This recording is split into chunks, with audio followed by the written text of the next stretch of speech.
क्या करना है, देखो पुली स्प्रिंग ऑसिलेशंस के जो न्यूमेरिकल में डाउट आ रहा है ना, तो उसमें देखो हम ये मान के चल रहे हैं कि इसमें दो तरीके हैं एक्चुअली, एक फोर्स मेथड है और एक एनर्जी मेथड। अच्छा, इसमें हम लोग अभी जो न्यूमेरिकल करने जा रहे हैं उसमें ये मानेंगे कि पुली हमारी आइडियल कंडीशंस पे है, मतलब कि मासलेस पुली है और रोटेट भी नहीं करेगी, तो आइडियल पुली मानते हैं फर्स्ट केस में। स्प्रिंग्स भी आइडियल मानेंगे, मासलेस स्प्रिंग्स, मासलेस पुली, नॉन रोटेटिंग पुली, मासलेस थ्रेड, मतलब जितनी आइडियल कंडीशंस हैं वो सब लगाई गई। ठीक है, अब देखो इसमें क्या करना होता है। पहले आपको ना जनरलाइज बता देते हैं कैसे कर सकते हो, जिससे कॉन्फिडेंस बिल्डअप होगा।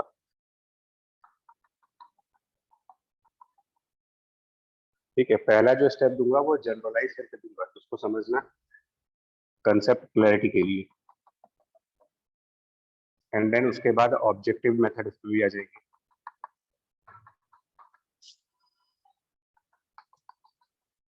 ठीक है, ये चार लेवल्स मैंने बना दिए। एक लेवल हमारे स्प्रिंग के लोअर एंड का, एक लेवल मास के लिए, एक लेवल बॉडी के सेंटर के लिए, और एक लेवल यहाँ पर।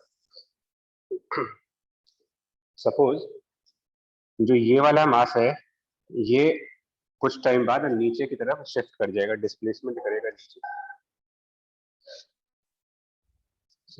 सुनिएगा स्टेटमेंट, मतलब ये मास अपने इस इनिशियल पोजीशन से कुछ एक्स डिस्टेंस या वाई डिस्टेंस नीचे जाएगा, और साथ में पुली भी नीचे आएगी।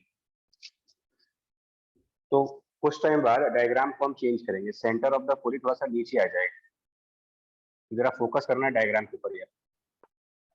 सेंटर ऑफ द पुली नीचे आ गया, तो सी लिख देते हैं, सेंटर ऑफ द पुली नीचे आ गया, ये मास भी नीचे आ जाएगा।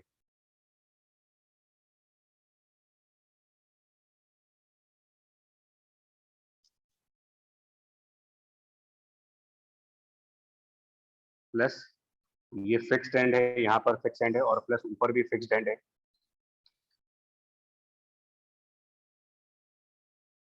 ठीक है, ऐसा हमने ये मान लिया कि जो हमारा ये वाला मास है, हमने ये माना कि ये सपोज वाई डिस्टेंस या फिर एक्स डिस्टेंस से नीचे आया, ये डिस्टेंस वाई, और ऊपर वाली स्प्रिंग एलोंगेट हो गई है, इसके अंदर एक एलोंगेशन जनरेट हुआ है y1 का, और इस वाले स्प्रिंग में एलोंगेशन जनरेट हो रहा है y2 का। और हम जो सेंटर है, पुली का सेंटर, पुली कितना नीचे आ रहा है, इस डिस्टेंस को हम वाई पी से डिनोट कर रहे हैं, मतलब displacement of the pulley.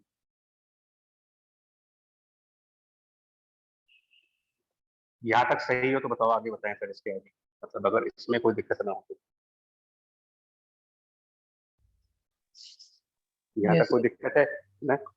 No अब सर। एक्चुअल में पहला पॉइंट, क्या हम लोग को ये बात समझ में आ रही है कि ये स्प्रिंग जितनी एलोंगेट करेगी, सेंटर उतना ही नीचे जाएगा। भाई ये वाली स्प्रिंग जितना एलोंगेट करेगी, सेंटर ऑफ द पुली उतना ही डिस्टेंस तो नीचे आएगा। Yes sir. Yes sir. Right, बोलो भाई। ये वाला एंड तो फिक्स है ना, ये वाला एंड फिक्स है, तो ये वाला एंड जितना नीचे जाएगा उतना ही तो इसमें एलोंगेशन भी आएगा।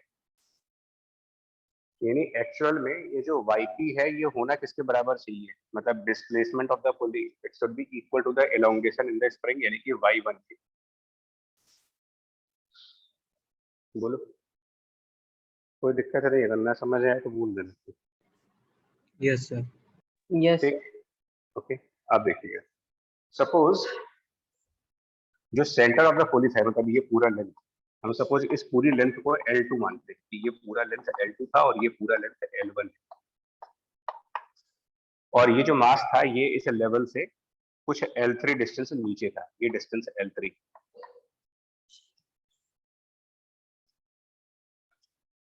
आप बता पाओगे कि ये लेंथ कितनी होगी, इधर वाली लेंथ, मतलब ये जो मास m के ऊपर ये जो वर्टिकल सेगमेंट है, ये लेंथ कितनी होगी?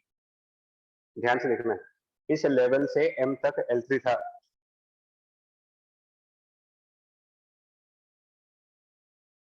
समझ पा रहे क्या पूछो आपसे? ये डिस्टेंस पूछो यार, यहाँ से लेकर के यहाँ तक का डिस्टेंस। ये डिस्टेंस, ये कितना होगा? L3 plus y minus y1. हाँ, और L3 ये डिस्टेंस है, ये लेंथ आपकी L3 है, बिकॉज ये लेंथ और ये लेंथ सेम है। L3 इसको बोल रहे, तो ये भी L3 को। तो क्या है, L3 plus y minus y1 ये डिस्टेंस नहीं हो जाएगी? तो फिर देखो आप ये वाली डिस्टेंस,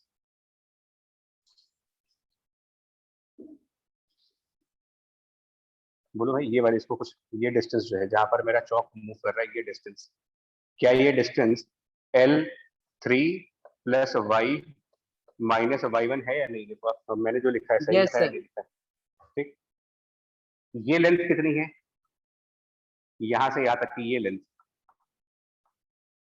नोटिस करना है, यहां से ऊपर तक पूरा L2 था, मतलब यहां से यहां तक ये टोटल L2 था, ये लेंथ L2 थी, उसमें से ये ऊपर वाले डिस्टेंस लेस कर दें अगर, तो ये Minus 5. यानी कि ये डिस्टेंस L3 माइनस y1, बोलो।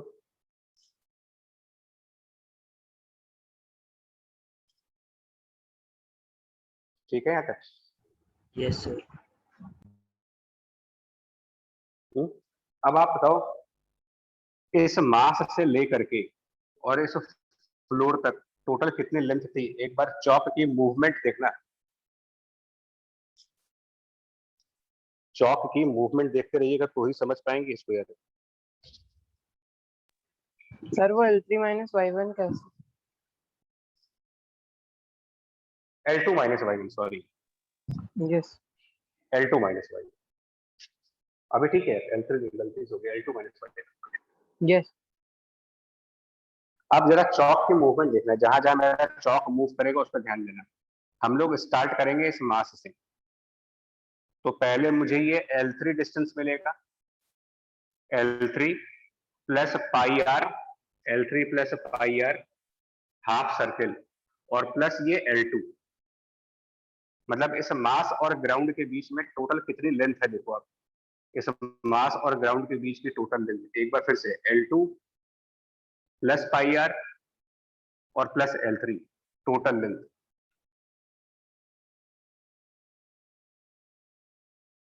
और यहाँ पर इस मास में और इस ग्राउंड के बीच में कितना डिस्टेंस है? इस मास और ग्राउंड के बीच का डिस्टेंस। तो एक बार फिर चौक मूव करा रहे, देखना, स्टार्ट करते हैं ग्राउंड से, ग्राउंड से यहां तक गए, इस पॉइंट तक L2 माइनस y1, उसके बाद पाई आर, और उसके बाद और नीचे जाएंगे तो ये वर्टिकल पोर्शन जो है which is L3 plus y minus y1।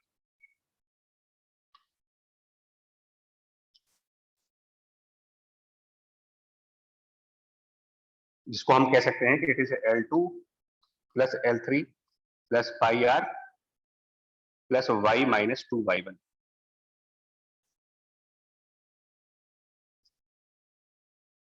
ठीक है, आगे बढ़े, टाइम ले लो अपना आराम से, कोई जल्दीबाजी इसमें नहीं करेंगे। ग्राउंड और इस मास के बीच में ये पूरी लेंथ, और इसी मास और ग्राउंड के बीच की पहले वाली पूरी लेंथ, ये दोनों लेंथ, एक बार इसको देखो,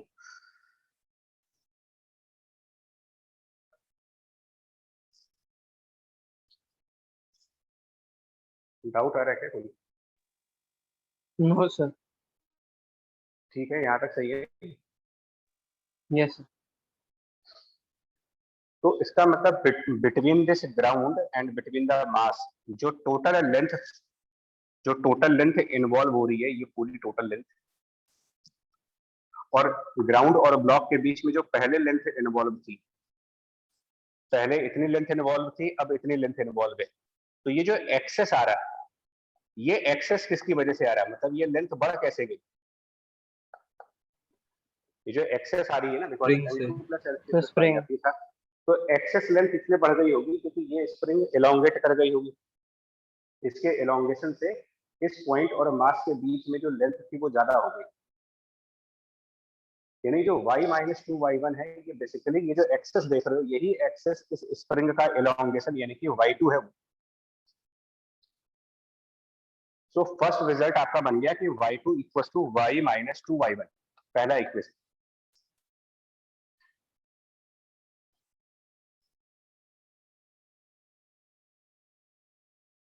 राइट है? Yes sir.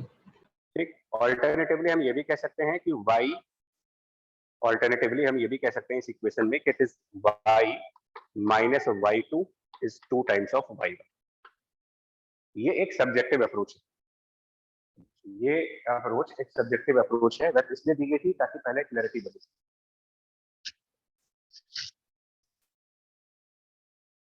राइट है? तो यही इसका मेन पॉइंट है, मेन स्टेप इस क्वेश्चन का यही है, रिलेशन फाइंड करना किनके बीच, इस मास के डिस्प्लेसमेंट का, स्प्रिंग के एलोंगेशन का और इस स्प्रिंग के एलोंगेशन का। यहाँ की एलोंगेशन, यहाँ की एलोंगेशन और यहाँ के डिस्प्लेसमेंट में क्या रिलेशन आएगा, वो रिलेशन फाइंड करना ही इस क्वेश्चन का सबसे की पॉइंट है, प्राइमरी स्टेप ही यही है।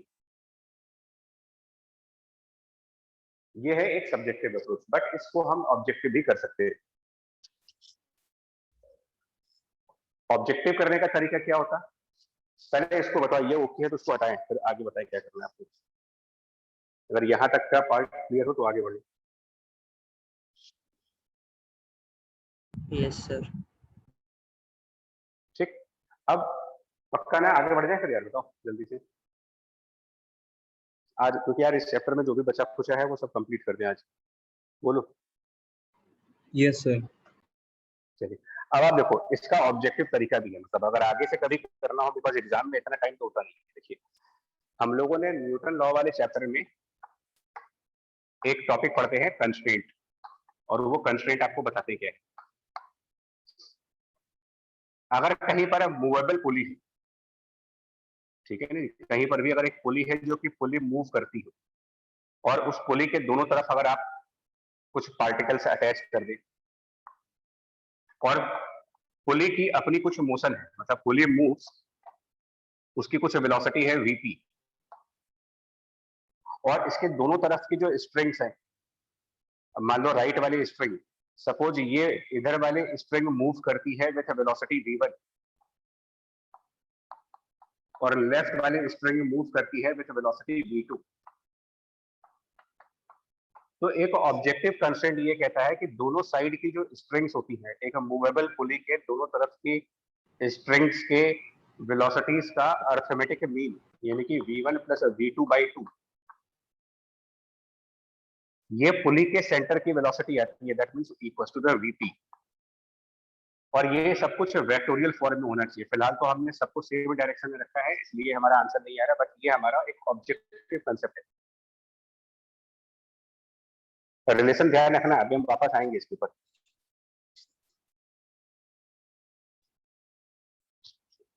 पहले इसकी प्रैक्टिस दिखाएं, इसकी प्रैक्टिस में जैसे कि अगर आपसे कहा जाए कि एक पुली है, वो मूव कर रही है मान लीजिए 6 मीटर पर सेकंड से, और इसके इधर एक मास लगा रखा है हमने ब्लॉक 1, जो कि ऊपर की तरफ मूव कर रहा है 4 मीटर पर सेकंड से, और इधर की तरफ एक मास है 2, और इसकी वेलोसिटी पूछी जा रही है कि कितनी होगी, ब्लॉक 2 कितनी वेलोसिटी से चल रहा हो।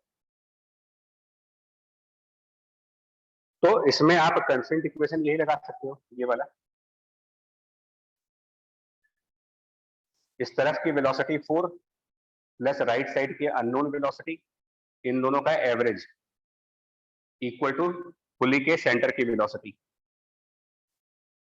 दैट मींस v की value directly 8 metre per second आ रही है, यानी ये वाला मास 8 मीटर पर सेकंड से चल रहा होगा, और आंसर पॉजिटिव आ रहा है, इसका मतलब ऊपर जा रहा होगा ये।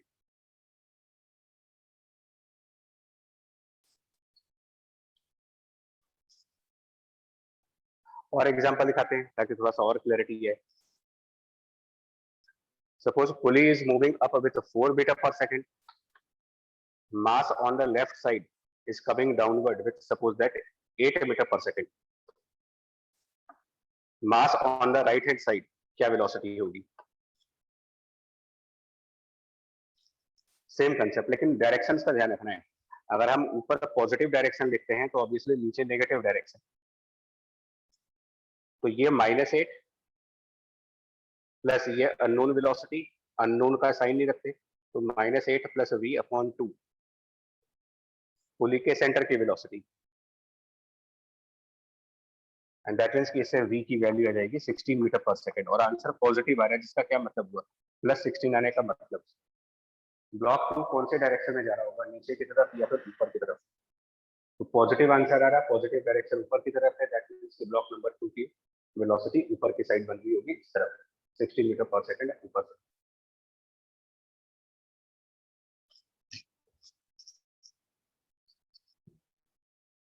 और एग्जांपल देखना चाहते हो अगर, एक दो और एग्जांपल सर कॉन्फिडेंस बढ़ाने के लिए, तो इस तरीके के क्वेश्चन मैकेनिक्स में कई बार हम लोगों ने न्यूटन लॉ में किए हैं।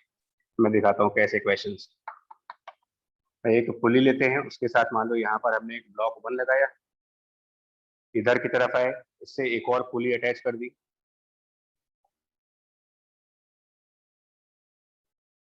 फिर इससे हमने एक ब्लॉक 2 लगा दिया, फिर इनके वेलोसिटीज में रिलेशन पूछते हैं कंस्ट्रेंट इक्वेशन।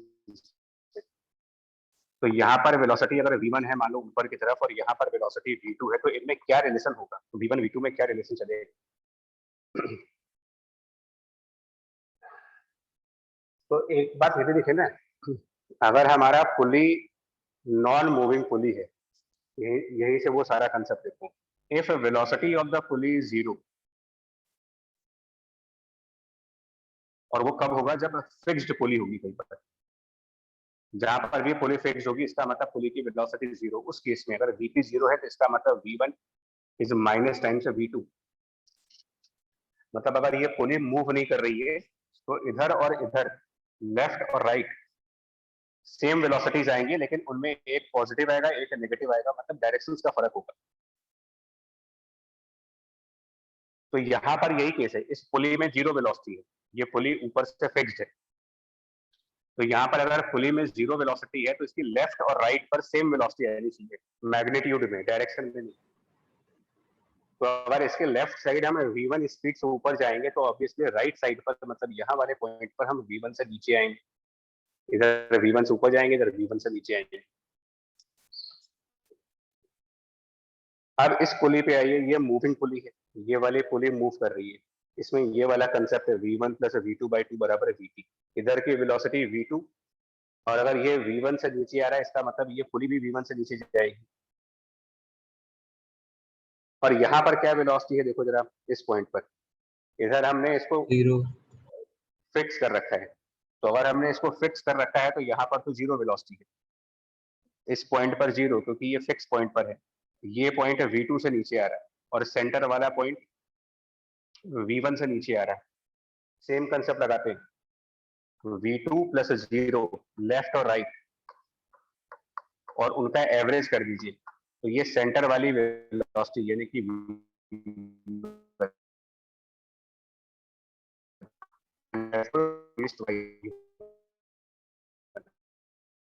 हालांकि इसको करने के और भी तरीके हैं, थ्रू वर्चुअल वर्क मेथड के थ्रू। आया कुछ समझ में ये yes objective sir. Method? Yes sir. अब इसको अपने हम, मतलब ये हमने थोड़ा सा टाइम इसको इसलिए दे दिया कि आप खुद से भी कर पाओ। अब इसको हम अपने स्प्रिंग वाले क्वेश्चन में अगर अप्लाई करना चाहते हैं, जो अभी हम लोग कर रहे थे ऑब्जेक्टिवली, तो कैसे करते देखो।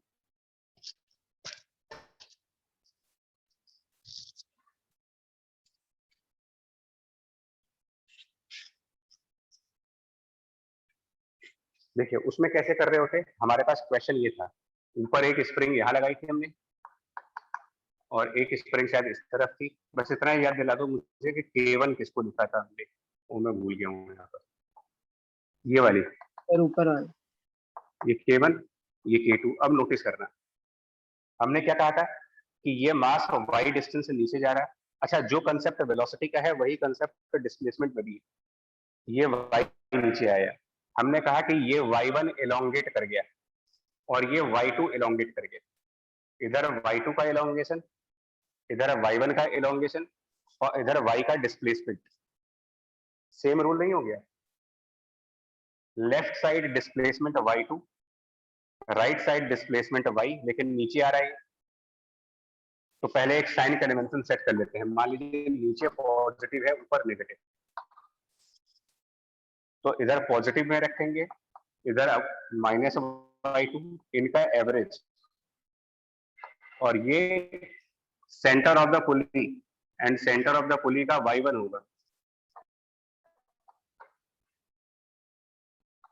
एक बार जरा चेक करो क्या वही रिजल्ट है जो पहले आया था, y equals to 2y1 plus y, जो पहले हमने सब्जेक्टिव मेथड से किया था, क्या वही रिजल्ट है या कुछ डिफर कर रहे हैं उससे हम लोग?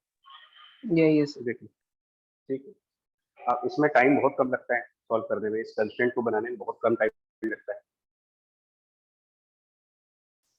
ये हो गई हमारी फर्स्ट इक्वेशन यार, कंस्ट्रेंट इक्वेशन। दूसरी एक इक्वेशन क्या बनाते हो, एक तो इक्वेशन ये बनेगी, अब इसका इसका मेथड समझ में आ गया कि ये कैसे बनाना होता है। दूसरी इक्वेशन इस आइडियल पुली के लिए क्या होता है कि अगर हम इस पुली का फ्री बॉडी डायग्राम लें,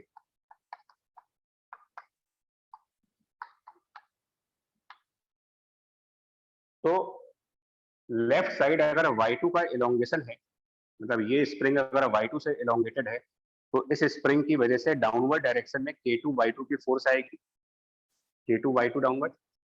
ये वाली स्प्रिंग अगर y1 से इलोंगेटेड है, तो ये वाली स्प्रिंग ऊपर की तरफ फोर्स लगाएगी k1 y1, इस स्प्रिंग का फोर्स, इस स्प्रिंग का फोर्स, और यहाँ पर स्प्रिंग की एक टेंशन फोर्स T आएगी। अब क्योंकि पुली आइडियल, तो आइडियल पुली का मतलब होता है उसमें फोर्स और टॉर्क दोनों जीरो आने चाहिए, बिकॉज मासलेस बॉडी है, ना तो मोमेंट ऑफ इनर्शिया होगा ना मास है, तो उस पर रिजल्टेंट फोर्स जीरो होना चाहिए, रिजल्टेंट टॉर्क जीरो होना चाहिए। तो अगर हम force summation of force zero करें, तो इससे हमको इक्वेशन मिल जाएगी T plus k2 y2 equal to k1 y1।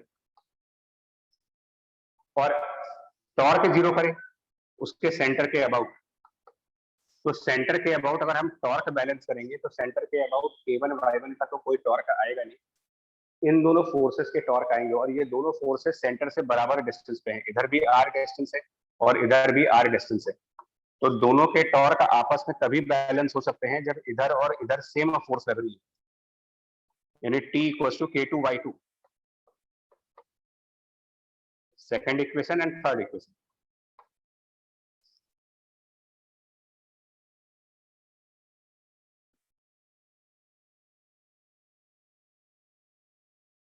ठीक है, यस सर। तो T अगर k2 y2 है, तो यहाँ रखो जरा T equal to k2 y2, तो एक रिलेशन और आ जाएगा, T equal to k2 y2, तो k2 y2 plus k2 y2 बराबर k1 y1, मतलब कि y2 की वैल्यू आ जाएगी k1 divided by 2k2 into y1, चौथी इक्वेशन कहते थे इसको। अब फर्स्ट इक्वेशन और फोर्थ इक्वेशन से हमें y1 और y2 सॉल्व करने पड़ेंगे, फर्स्ट एंड फोर्थ इक्वेशन से, और वो क्या आंसर आएगा अगर हम y1 y2 को सॉल्व करें।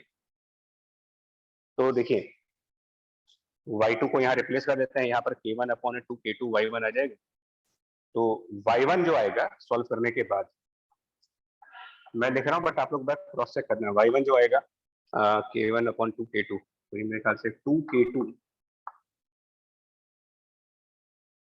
Upon k1 plus 4 k2 into y, एक बार क्रॉस चेक कर लेना भाई।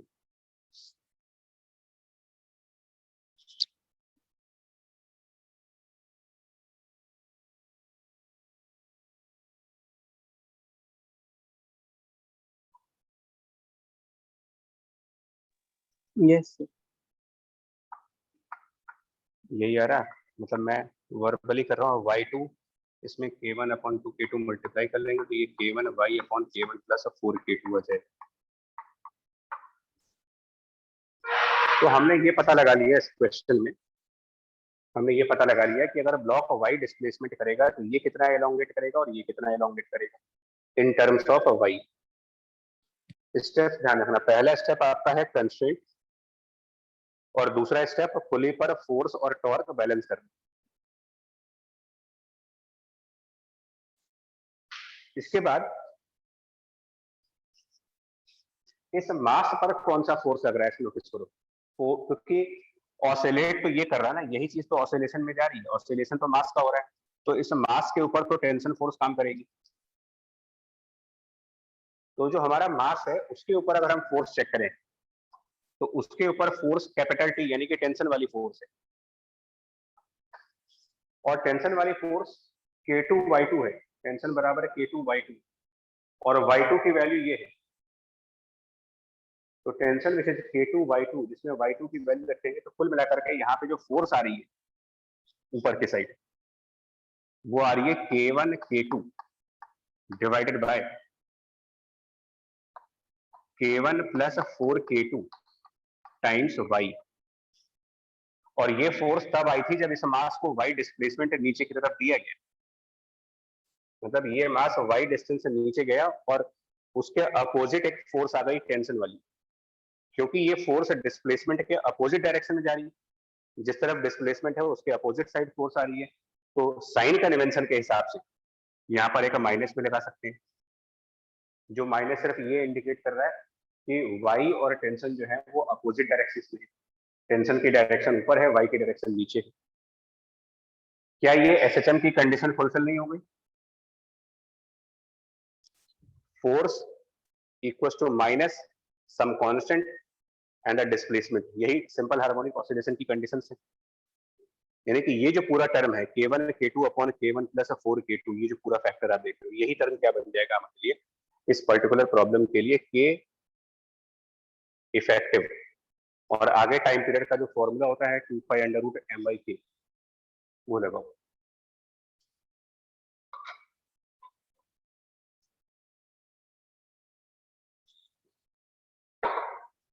ठीक है, यहाँ तक बोल दूं?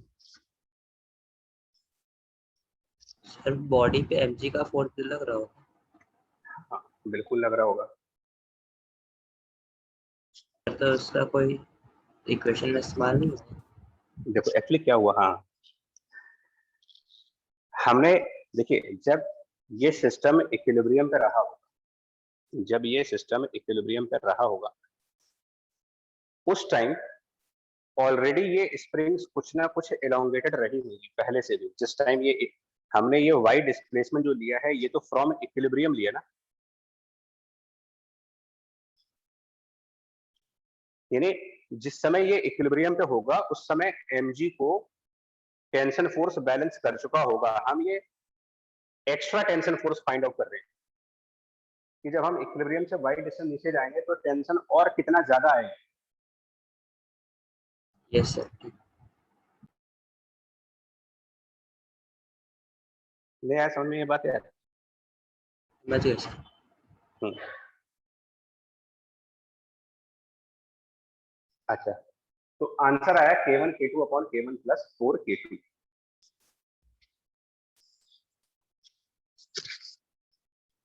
समझ यहाँ तक समझ आ गया तो बताएं इसका, क्योंकि इसका भी मैं एक ऑब्जेक्टिव बताने जा रहा हूँ। ये तो क्या सब्जेक्टिव दिए लास्ट में, अब फाइनल ऑब्जेक्टिव पे आते हैं।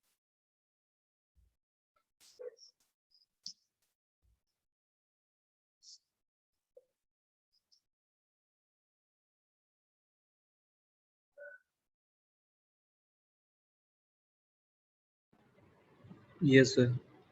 ठीक है, आप देख लो, नोट कर लो, बता रहे हैं।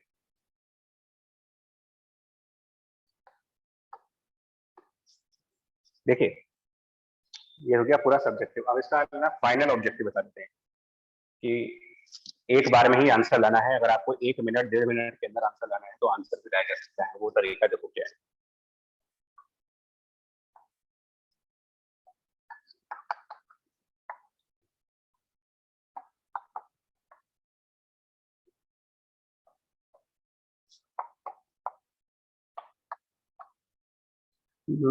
मेंटल लेवल पर आप सिर्फ ये इमेजिन करो, देखिए ऑब्जेक्टिव तरीका बोलो।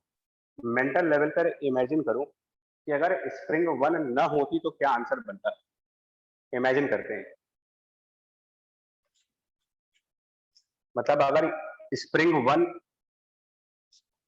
की जगह है, अगर इसकी जगह पर स्ट्रिंग होती, सपोज यहाँ स्ट्रिंग होती मान लीजिए सपोज।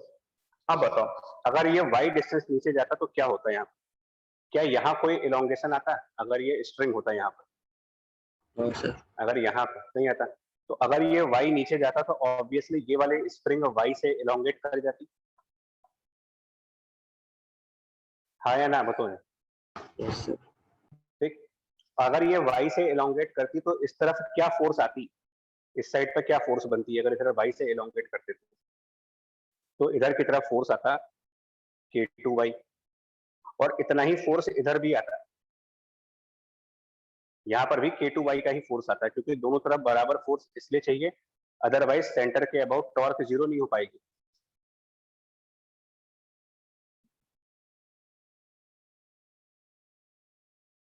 ठीक होना चाहिए बच्चे कंसेप्ट यहाँ तक है।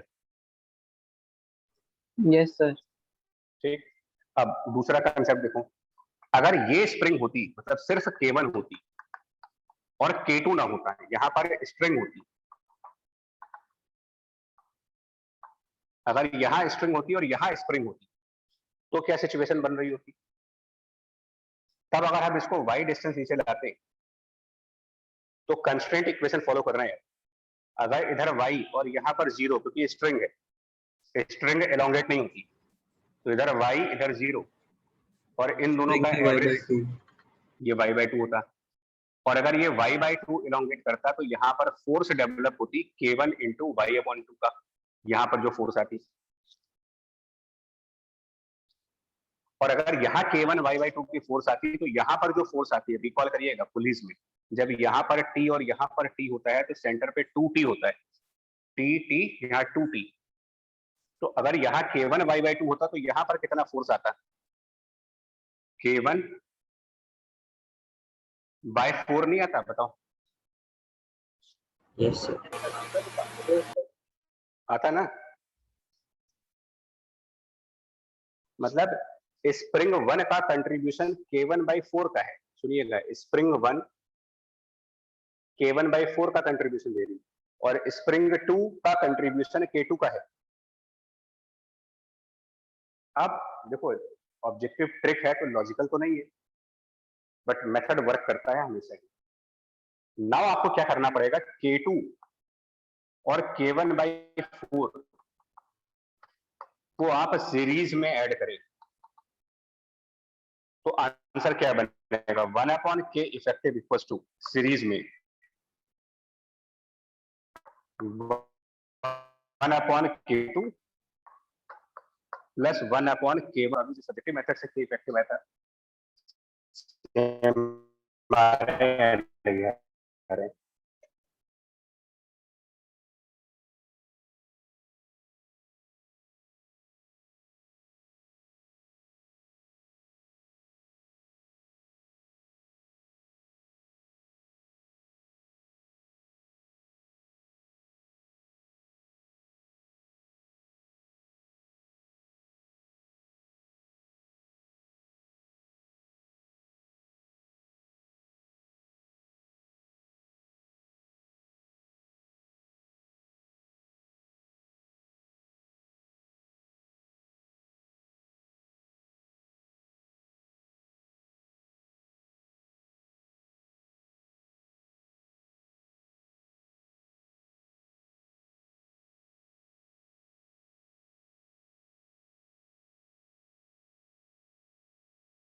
बताओ भाई आंसर दोनों के इफेक्टिव सेम आ रहे हैं?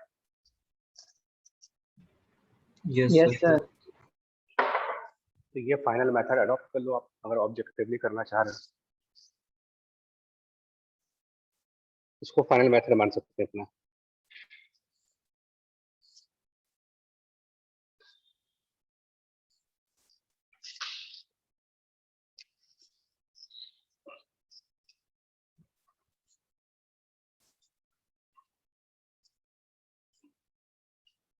और देख लो एग्जांपल, सपोज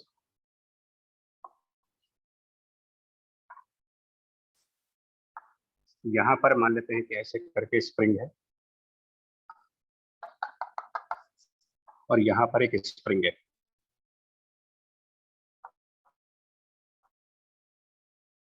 इस पास लगा है जी, क्या बनेगा रिजल्ट देखिए। इमेजिन करना होगा इमेजिन करो अगर यहाँ पर स्ट्रिंग होती है मान लीजिए और मास वाई डिस्टेंस नीचे जाए,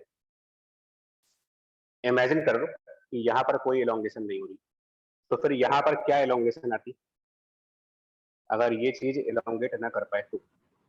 बताएं। K1y सर बाई K1 यानी इसकी वजह से K1y का फोर्स आता, तो एक हमारे K1 हो गया, K1y आता ना इससे। और अगर ये एलोंगेट ना करे, सिर्फ ये एलोंगेट करे तो क्या होता?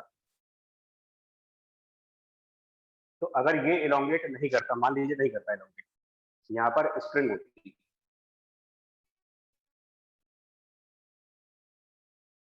ये एलोंगेट नहीं करता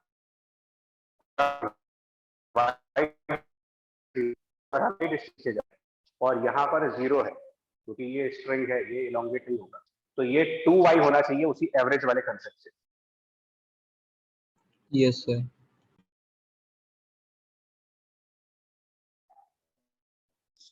और अगर ये 2y एलोंगेट करेगा तो फोर्स कितनी यहाँ पर? K2 2y, और यहाँ पर अगर K2 2y की फोर्स होगी तो यहाँ पर वॉइस क्रैक हो रही है। लिख दूं क्या अगर मैं समझ आ रहा हूँ? स्क्रीन सर वीडियो स्क्रीन और आपका वॉइस पॉज दोनों हो रहा है। फ्रीज हो गया। हाँ एक मिनट एक मिनट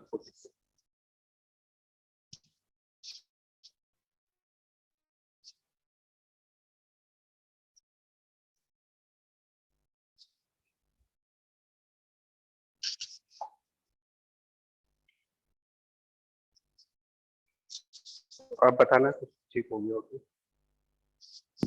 नो सर, नहीं, वॉइस की प्रॉब्लम आ रही है। सर वीडियो भी सर बार बार क्लियर फ्रीज भी हो रहा है। क्लियर नहीं है। एक मिनट कनेक्शन क्या है?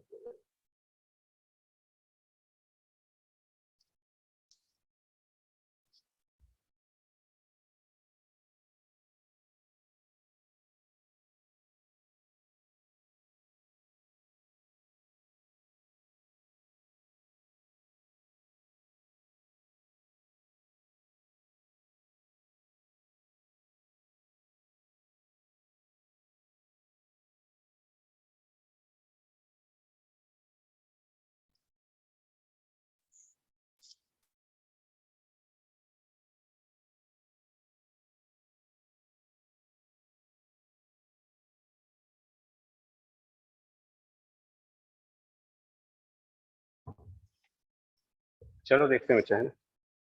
आया तो बताना दिक्कत होती। क्या ये वाली बात समझ में आ रही है कि अगर हम इसको y नीचे लाते हैं और थोड़ी देर के लिए इसको भूल जाओ, मतलब यहाँ पर स्ट्रिंग मान लें, तो ये वाले स्प्रिंग y एलोंगेट करेगी जिस वजह से यहाँ पर K1 इंटू वाई का फोर्स आएगा। क्या ये बात समझ में आ रही है? Yes sir. यस सर ठीक, तो उसमें से हमने K1 पकड़ लिया। K1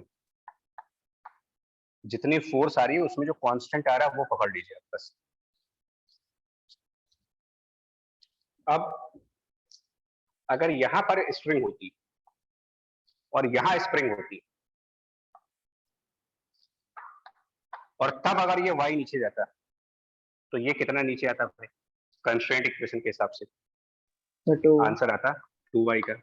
और अगर ये 2y का नीचे आता तो यहाँ पर फोर्स आती 2k2y, और जितनी फोर्स यहाँ पर आती उतनी यहाँ पर भी आती, यहाँ भी 2k2y आती, और इन दोनों को मिला करके यहाँ आता यानी कि 4k2y। यानी अब आपके पास 4k2 आएगा।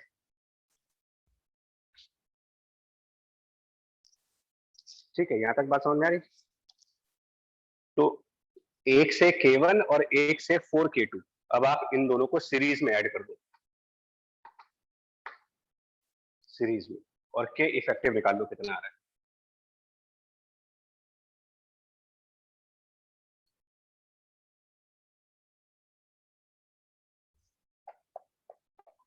क्या मेथड क्लियर है भाई? 4k1 k2 upon 4k2 plus k1 हाँ मैंने वो तो ठीक है, मेथड क्लियर है आपको। Yes sir. और ये भी बड़ा आसान है यार, अगर आप बहुत और ध्यान से देखोगे ना तो बहुत आसान है। एक्चुअली हो क्या रहा है, इसके y डिस्प्लेसमेंट करने से यहाँ 2y का डिस्प्लेसमेंट, तो 2 का स्क्वायर मल्टीप्लाई हो रहा है इसमें, सीधा सा रूल है। अब मैं लास्ट में एक और एग्जांपल दिखाता हूँ फाइनल, थोड़ा सा समझ में।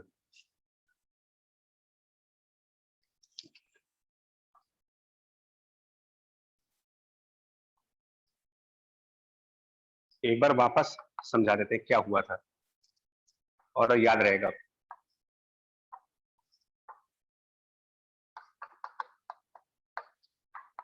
चलिए ये बताइए, क्विकली बताना है, 1/1 इसको भूल जाओ, इधर y जाएंगे तो यहाँ पर क्या आएगा, कितना कितना डिस्प्लेसमेंट आएगा अगर सिर्फ ये डिस्प्लेसमेंट है तो तो y उसमें y के आगे 1 आ रहा, तो हम k2 को 1 से मल्टीप्लाई करेंगे यानी कि k2।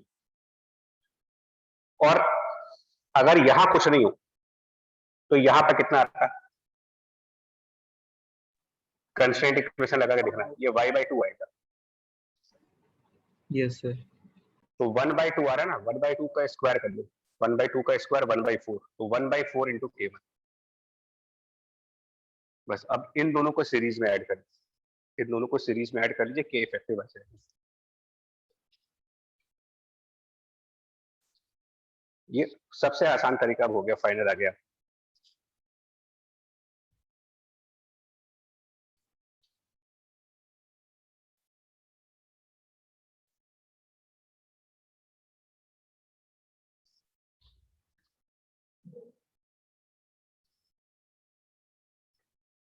क्लियर हो गया होगा भाई, जहाँ तक मुझे। Yes sir. Yes sir. चलिए हटा देते हैं।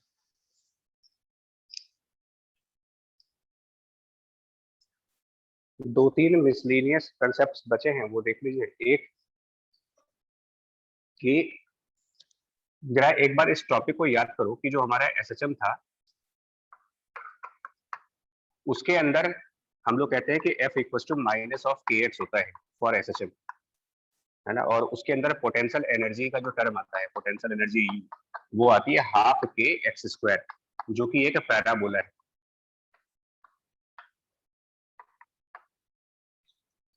नाउ आपका टॉपिक ये है now that oscillation under non parabolic potential energy.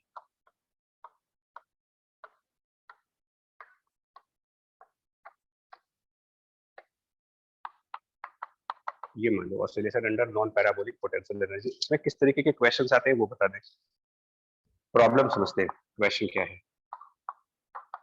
A particle of mass m oscillates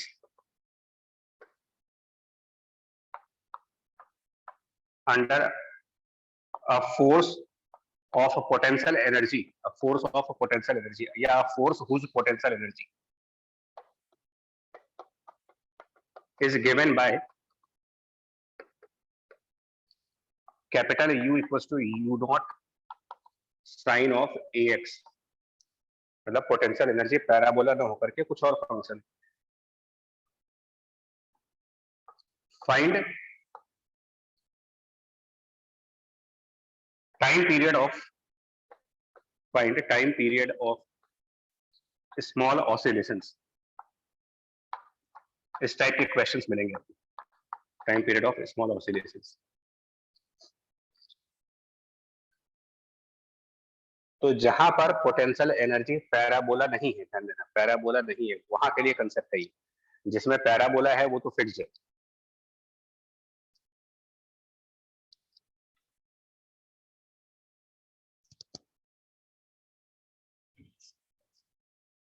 सबसे पहला इसमें कौन कौन से कंसेप्ट इन्वॉल्व हैं वो बता देते हैं, कौन कौन से कंसेप्ट की जरूरत पड़ती है इस क्वेश्चन को करने के लिए।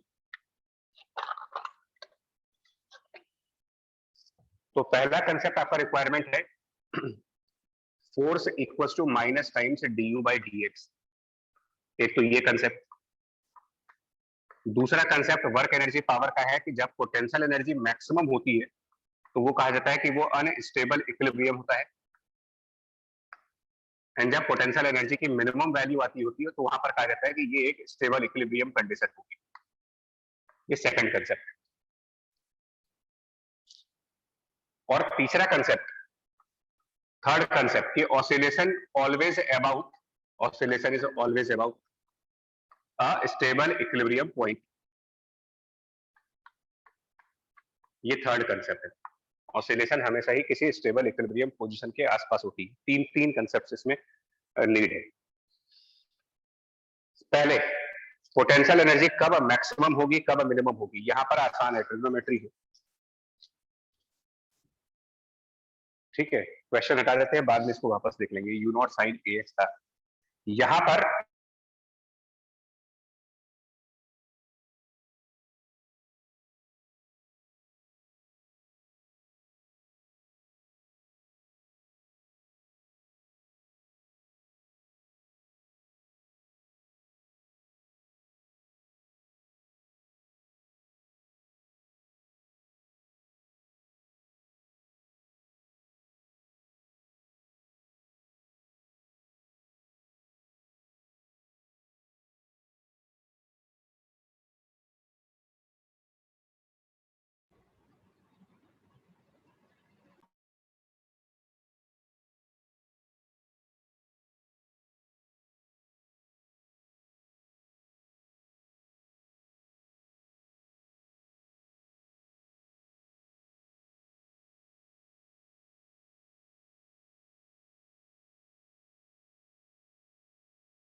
रेड आ रहा है नेटवर्क। चलिए कोशिश करते फिर से एक बार। सर आ रही है वॉइस अभी। पता नहीं। अरे चलो भाई, देखो जल्दी से बता, बस पता नहीं क्या दिक्कत होती है। कंसेप्ट सुनते जाओ, टाइम ना। आपको क्या काम करना है वो सुनिएगा। ऐसे क्वेश्चंस में क्या काम करना होता है, जहां पर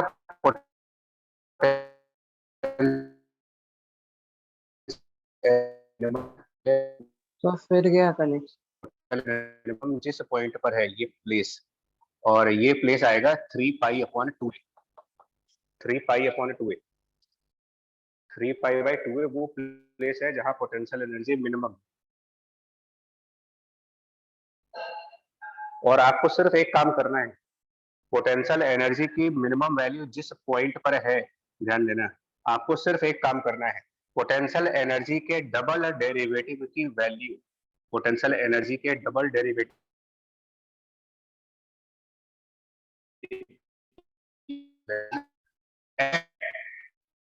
पोजीशन ऑफ स्टेबल इक्विलिब्रियम, ये फाइंड आउट करिए। पोटेंशियल एनर्जी का डबल डिफरेंशिएशन की वैल्यू उस पॉइंट क्या होगी, पॉइंट पर स्टेबल इक्विलिब्रियम है, और जो भी ये वैल्यू आएगी इसको कांस्टेंट के माना है। मतलब कि इस क्वेश्चन में अगर हम पोटेंशियल एनर्जी को डबल डिफरेंशिएट करें, पोटेंशियल एनर्जी फंक्शन को 2 बार डिफरेंशिएट करते हैं, देखिए क्या बनता है। तो double differentiation of the potential energy dtu by dx2, double differentiation u naught a square और ये बन जाएगा साइन ax, साथ में एक माइनस साइन भी आएगा। और हमें करना सिर्फ ये है कि जो भी ये डबल डिफरेंशिएशन है इसको इवेल्युएट करना है at x equal to 3 pi upon 2a पर, at x equal to 3 pi by 2a।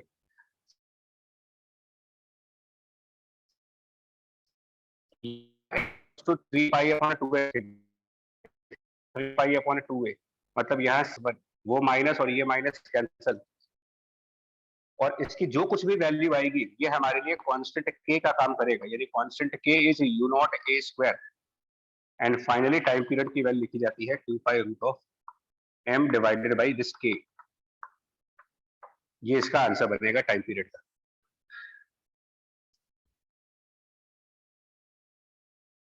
Step फिर से बोल रहा हूं, पोटेंशियल एनर्जी के फंक्शन के डबल डिफरेंशिएशन की वैल्यू निकालनी है उस प्लेस पर जिस प्लेस पर पोटेंशियल एनर्जी लोवेस्ट है, और जो वैल्यू आएगी उसको हम अपना कांस्टेंट k कहेंगे and then time period 2 pi root m by k। ये बेसिकली एक हायर फिजिक्स में थ्योरम है जिसको कहा जाता है टेलर्स थ्योरम।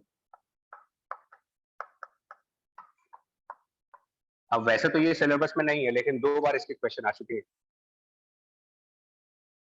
मतलब ऑफिशियली ये चीज सिलेबस में नहीं है बट 2 बार पेपर्स में पूछा जा चुका है इसको।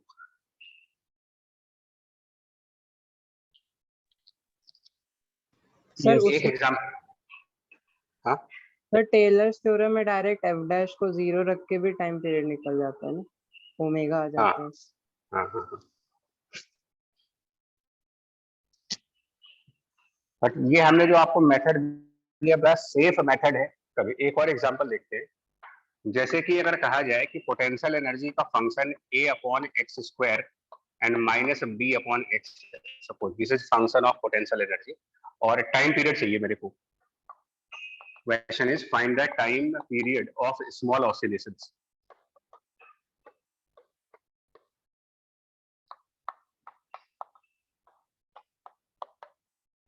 मान लो ये क्वेश्चन है, तो क्योंकि ये पोटेंशियल एनर्जी पैराबोला तो है नहीं, ये नॉन पैराबोला है, तो नॉन पैराबोला में टेलर थ्योरम को लगाना है। सबसे पहले ये पता लगाया जाए कि पोटेंशियल एनर्जी की मिनिमम वैल्यू कहां पर होगी, और ये पता लगाने के लिए कि for minimum of potential energy कहां पर होगी उसका डेरिवेटिव 0 रखेंगे।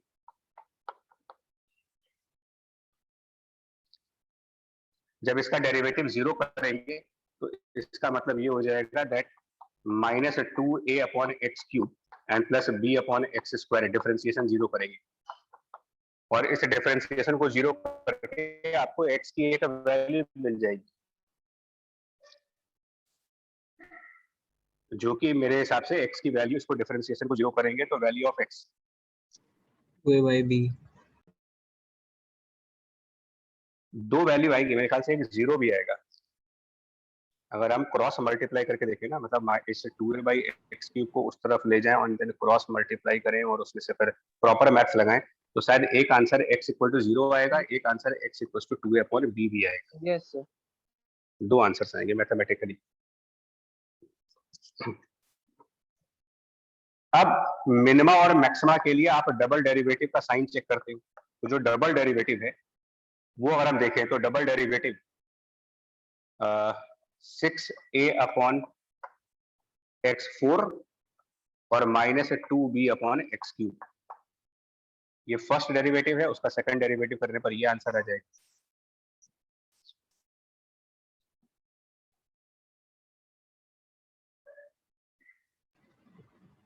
हालांकि मतलब अगर हम मैथ में एंटर कर रहे तो x इक्वल टू 0 आ रहा है, फिजिक्स के पॉइंट ऑफ व्यू से देखा जाए तो हमारे लिए आंसर यही है 2a/b, क्योंकि जब आप 2a/b यहाँ रखोगे ना, क्रॉस चेक करिए, अगर हम x की वैल्यू 2a/b पुट कर दें यहाँ पर x इक्वल टू 2a/b और यहाँ पर भी x इक्वल टू 2a/b रखे,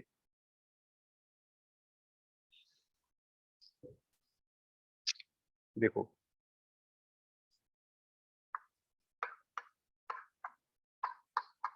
ये value at x equal to 2a upon b,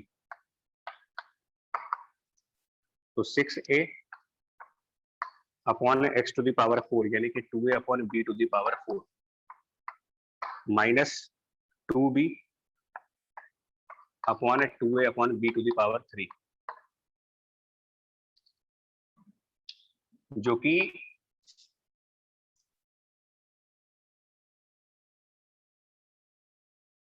b to the power 4 ऊपर चला जाएगा। पॉजिटिव आएगा सर। नहीं, कितना पॉजिटिव तो आ रहा है, बट कितना आ रहा है वो भी चाहिए ना। b टू द पावर 4 ऊपर चला जाएगा, a टू द पावर 4, यानी कुल मिला के ये b to the power 4 upon a cube, और यहाँ पर 2 टू द पावर 4 यानी कि 16 और 6 3/8 माइनस यहाँ पर b4 ऊपर नीचे तो 1/8 और ये नहीं 1/4 आएगा यहाँ पर, 2 क्यूब 8 और ऊपर 2 1/4, और फिर जब इसको तो और टोटल सिंपलीफाई, 1/8। अच्छा पूरा आंसर 1/8, मतलब total answer b to the power 4 upon 8 a cube आ रहा है टोटल आंसर, जो पॉजिटिव आ रहा है। तो डबल डेरिवेटिव पॉजिटिव आने का क्या मतलब हुआ कि ये मैक्सिमा है या मिनिमा है इस पॉइंट पर? पॉजिटिव डबल डेरिवेटिव यानी कि मिनिमा ही हुआ। Yes yes sir. और यही चीज आपके लिए k है, बस क्वेश्चन हो गया, ये k है, time period 2 pi under root m by k।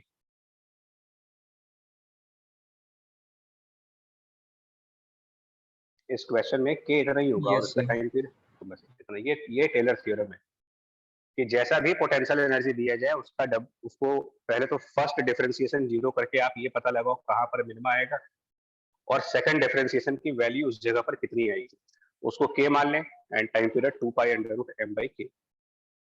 बस ये कंसेप्ट लगाना है इसको।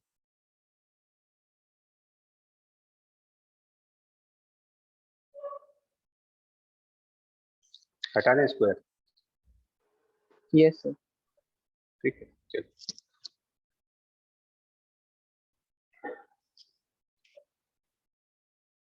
एक ये कंसेप्ट हो गया, एक कंसेप्ट और आता है इसमें, एक कंसेप्ट और आता है वो भी देख लो।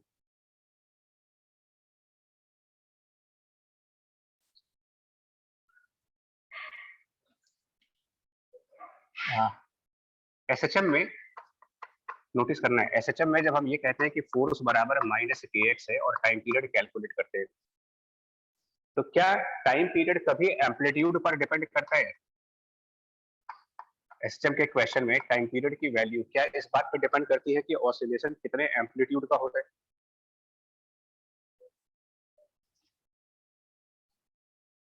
बताएं।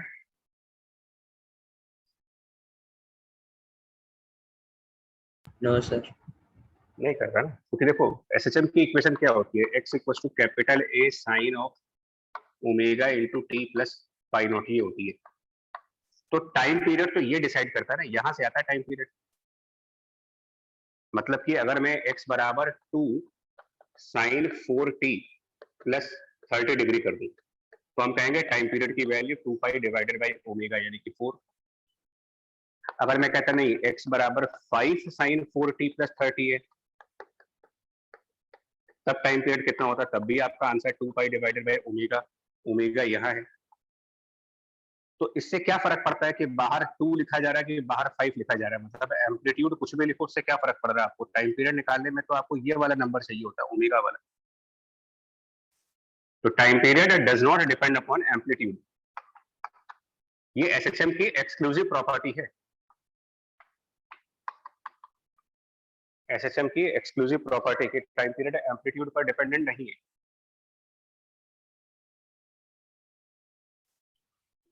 बट ये एक्सक्लूसिव प्रॉपर्टी सिर्फ एसएचएम की है, ओनली एसएचएम। और एसएचएम के लिए भी स्पेसिफिक कंडीशन है, एफ बराबर माइनस kx।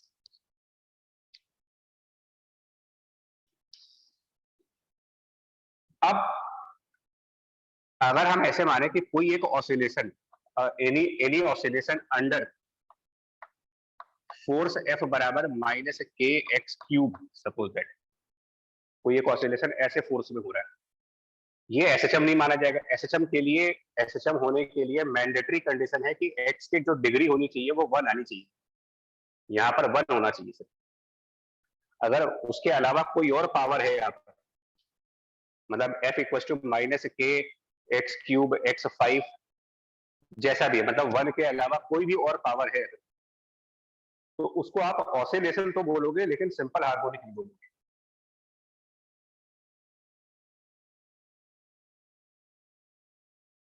मतलब ये मोशन ऑसिलेटरी होगा, टू एंड फ्रो होगा, लेकिन ये सिंपल हार्मोनिक ऑसिलेशन नहीं करते। और ऐसे केसेस में ये कहा जाता है कि टाइम पीरियड जो है वो डिपेंड करता है उसके एम्पलीट्यूड पर भी।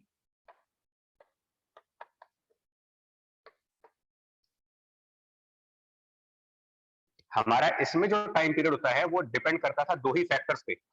एसएचएम के अंदर टाइम पीरियड की डिपेंडेंसी होती है ऑन द कांस्टेंट और mass 2 pi under root m by k. m पे डिपेंड करता है, k पे करता है, एम्पलीट्यूड पे नहीं करता। बट अगर x की डिग्री 1 नहीं है और x की डिग्री कुछ और है, तो टाइम पीरियड a पर तो डिपेंड करेगा ही करेगा, साथ में k और m पर भी कर रहा था। और इस डिपेंडेंसी का पता लगाने के लिए, मतलब ये जो डिपेंडेंसी है इसको पता लगाने के लिए डायमेंशनल एनालिसिस की जाएगी। यहाँ पर डायमेंशनल एनालिसिस कहती है कि अगर टाइम पीरियड कुछ फैक्टर्स पर डिपेंड कर रहा है, तो प्रिंसिपल ऑफ डायमेंशन कहता है कि let time period is proportional to amplitude to the power कुछ m मान लेते हैं, और k और m पे तो डिपेंड करता ही है, तो m to the power, m की जगह कुछ और मान ले यार, यहाँ पर अल्फा मान ले, m to the power beta और k to the power gamma, जो डायमेंशन से फॉर्मूला निकालते हैं।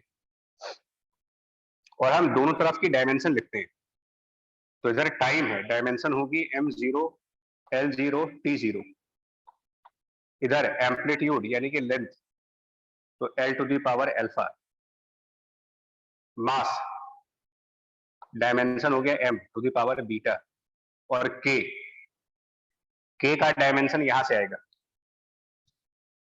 k की डायमेंशन ऑफ k बराबर डायमेंशन ऑफ द फोर्स का dimension m l t minus 2, force की dimension divided by x cube, और इसकी पावर गामा। जब डायमेंशंस में फर्दर सॉल्व करते हैं तो इधर m की पावर 0 बराबर, इधर m की पावर बीटा और m की power gamma, beta plus gamma एक इक्वेशन, इधर l की पावर 0, इधर l की पावर अल्फा, और l की पावर यहाँ पर 1/l² है, और गामा मतलब -2 गामा दूसरी इक्वेशन। और टाइम की पावर यहाँ पर, टाइम की पावर सॉरी 1 आएगी, t टू दी पावर 1, तो 1 इक्वल टू इधर टाइम की पावर -2 गामा, जिसका मतलब ये हुआ कि अगर हम इसको सॉल्व करेंगे तो इसका मतलब गामा की वैल्यू -1/2 है, अल्फा की वैल्यू 1 है -1, और बीटा की वैल्यू माइनस ऑफ गामा यानी +1/2, यानी कुल मिलाकर के time period is proportional to amplitude to the power alpha यानी कि -1, mass to the power beta यानी कि हाफ, और k to the power gamma -1/2, यानी कुल मिलाकर के time period is proportional to 1 amplitude into square root of m by k। मतलब नॉर्मल केसेस में टाइम पीरियड सिर्फ k और m पे डिपेंड करता है। नॉर्मल केसेस में टाइम पीरियड की value 2 pi root of m upon k होती है। इसमें 1/a का भी टर्म आएगा, मतलब एम्पलीट्यूड के इनवर्स प्रोपोर्शन में भी टाइम पीरियड जाएगा।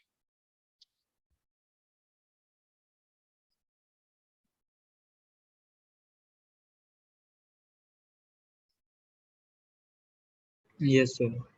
ठीक है बच्चा, ये भी एक कुछ एक्सक्लूसिव क्वेश्चंस हैं, वो करवा रहे हैं आपको, जो अलग से क्वेश्चन से यूनिक टाइप के क्वेश्चन पूछते हैं, कभी कभी रेयरेस्ट केसेस में आते हैं बट आ जाते हैं।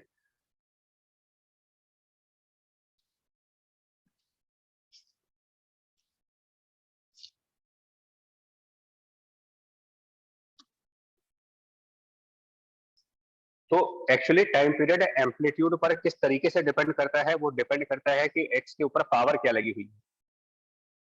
हम आपको यहीं पर वेरीफाई कर सकते हैं, अगर यहाँ पावर 1 होती तो डायमेंशनल एनालिसिस करिएगा, एम्पलीट्यूड पर डिपेंडेंसी आएगी ही नहीं उसकी, अगर यहाँ पावर 1 होती तो।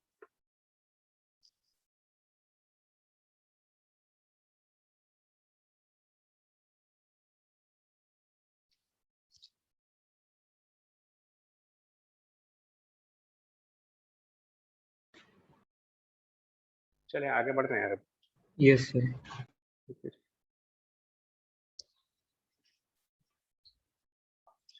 इसके बाद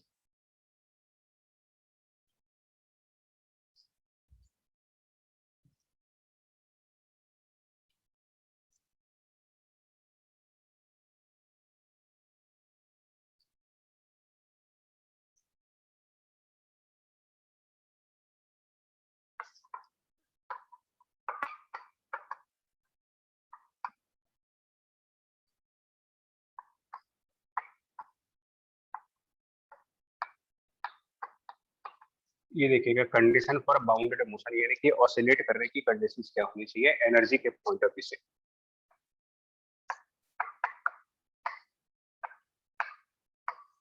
एनर्जी के पॉइंट ऑफ व्यू से एक सिस्टम ऑसिलेट करने की क्या कंडीशंस हो सकती है उसकी।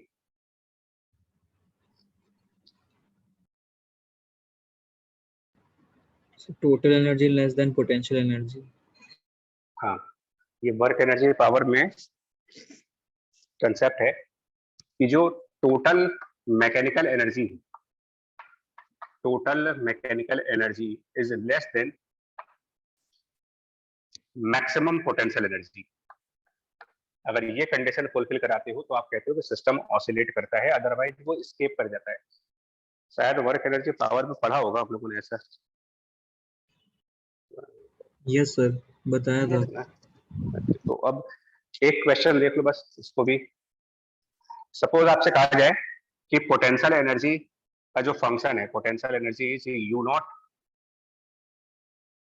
पहले वाला जो अभी क्वेश्चन किया था, और साइन ऑफ ए एक्स है, मान लीजिए U naught sine a x,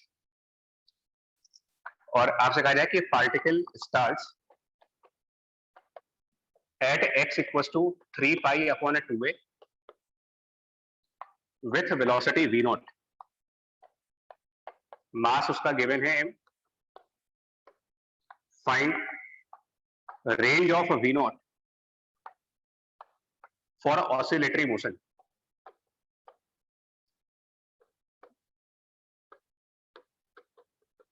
सीधा सा क्वेश्चन है।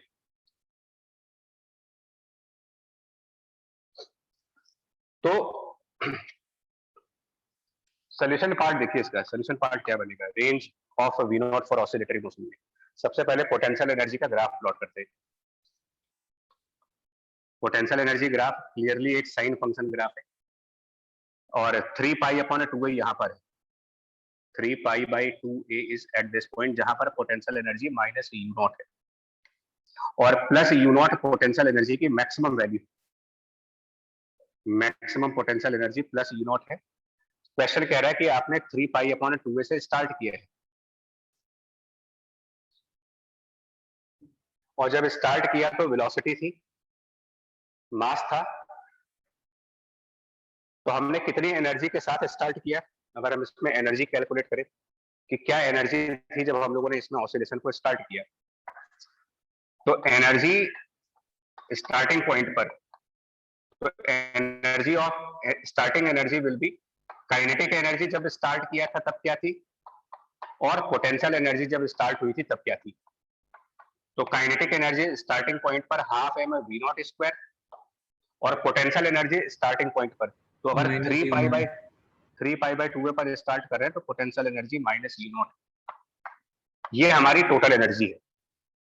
और कंडीशन कहती है कि total energy maximum potential energy से कम होना चाहिए। So for oscillation this total energy half m v not square minus potential energy less than the highest potential energy u naught, and that means कि v naught should be less than square root of 2 times of potential energy upon mass. ये इसका answer है कि speed इससे कम होनी चाहिए, otherwise वो escape कर जाता है। तब ऑसिलेशन की वजह दूसरा ऑप्शन बनता है escape करने का। So v naught less than under root of 2 u naught divided by m।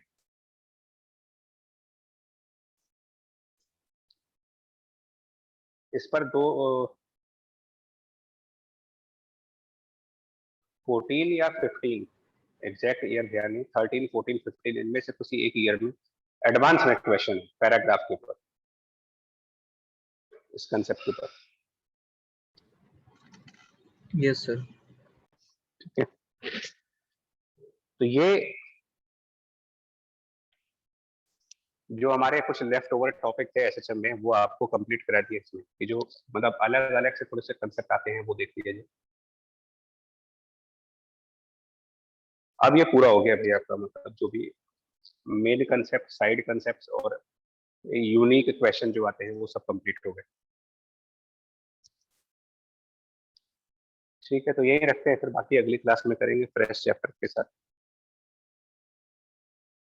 ठीक है, कुछ पूछना है इसमें? सर अगली क्लास में कौन सा चैप्टर पढ़ाएंगे?